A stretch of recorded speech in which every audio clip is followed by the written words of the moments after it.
asalaamu calaykum. Maanta waxaan yahaanahay war ku xisaabsan dalka Yemen. Runtii Yemen haddii aad iyo aad ii sheekay waa meel shaqada ay ku yar tahay oo lay shaqay karin sicir bararna ka jira.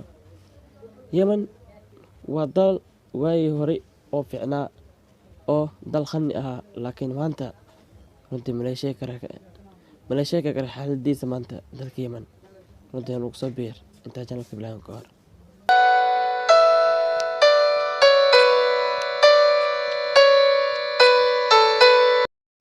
Wadanka burburkiisa iyo jabkiisa waxaa sabab u ahaa ninkaan lagu magacaabo Cabdirabbi Mansuur Haadi. Waa ninkii ku sii xoogay runtii maanta wadankiisana saan u galay 2017 ama 2019 runtii Yemen waxay noqotay wadan aad loogu fikiro, shacabkood aad iyo aad u wareeraan, wax ay qabtaan ay lahayn ay noqotay wadankii. Waxaan sabab u ahaa sidoo kaleente ninka lagu magacaabo Cabdirabbi Mansuur Haadi. ninkan waa ninka wadanka burburka u keenay. Hadda xaaliyan wuxuu madaxweyne ka yahay dalka Yemen, khaasatan laakiin ay ku jirin dalka Xadramood oo lagu magacaabo Mukalla. Cabdirabbi halkoo madaxweyne ka yahay waa halkan. Runtii biyaha daadsan, wasakha, dhiiqada.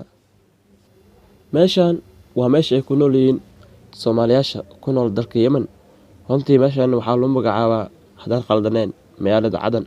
Runtii gaar ahaan Saatiin. Meeshaan waa meesha Soomaalida ay ku nool yihiin, nadaafadda ka jirto, guryaha jajabsan, koronto la'aanta. Waa meel xaalad adag ka jirto runtii Yemen. Madaxweynahan waa Al Cabdul Saalax oo wadanka u hay amniga, nadaafadda. Si markuu joogo wadanka soo dhisnaa runtii maanta markii ku sii leexay wadanka soo burburi ma islaha. Al Cabdul Saalax runtii waxaa lagu dilay qabyaalad iyo qabiil. Waa ninka wadankiisa daacad ku ahaa, dadkiisa shacabkiisa daacad ku ahaa.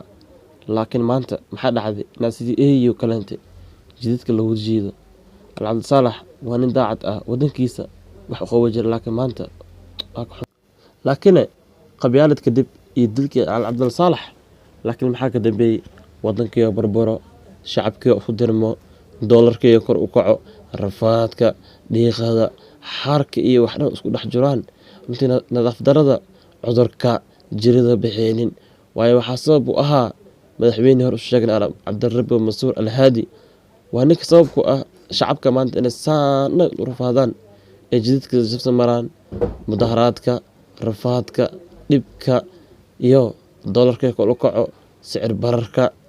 Runtii haddii madaxweynaha uu xun yahay runtii wadanka sidaa keento noqonaa. Waayo meeshaan waa Saatiin, meesha ku nool yihiin Soomaaliyaasha. Waa meel nadaafad darro ka jirto. waxaa galaal u sii noqonaynaa 2001 runtii Yemen sidaan ahayd wadan saan u dhisan, saan u qurxan, dadkooda shacabkooda farxad ku jiraan ee ahayd. Laakiin hadda waxay soo galeen nolol mugdi ah, faa'iido lahayn, wax kasto noloshaada oo rabin oo heleynin, dhibka ka jiro, rafaadka. Waayo wadankii shaqo la'aan aawadeed ka jirto, fikirka maanta la haysanin wax shaqo kaleenta maanta alla qabto. Horta cilmi computer aan iska dhaafaa horta ma jiro, laakiin shaqadood kaliya waxay tahay gaari wado. Shaqada kaliya waxay ku xiran tahay waa inaa gaari wadaa, laakiin gaarigii oo wadaysid haddoo lahayn jid oo maro, meel nadiif ah, traffic fiican, sharci la'aanta, isku xag gudubka. Waa wadan xaaladeed aad iyo aad u adag tahay. Waayo wadooyinka waxaa jajabiyay dagaalkii ku dhacay Al Cabdul Saalax iyo Cabdirabbi. Waayo jid aan ku jiido dacmadaalis. Shakadayda maanta halkaan og tahay waa shakadii Al Cabdirabbi iyo falka oo geystay. Runtii maanta waxaan yahay wadanka Cadan kaliya, laakiin bari waxaa ka hadlaynaa insha Allah wadanka Cadan Creator insha Allah. Casharka xiga waxaan ila hadlayaa dalka Al Kharas ku nool qaxootiyaasha Soomaaliyeesha iyo Cadan insha Allah. السلام عليكم وبركاته. فضلا جلالك صبير like saar, subscribe saar sidii casharka noocan oo kale kuu soo gaaraan. Wassalaamu calaykum.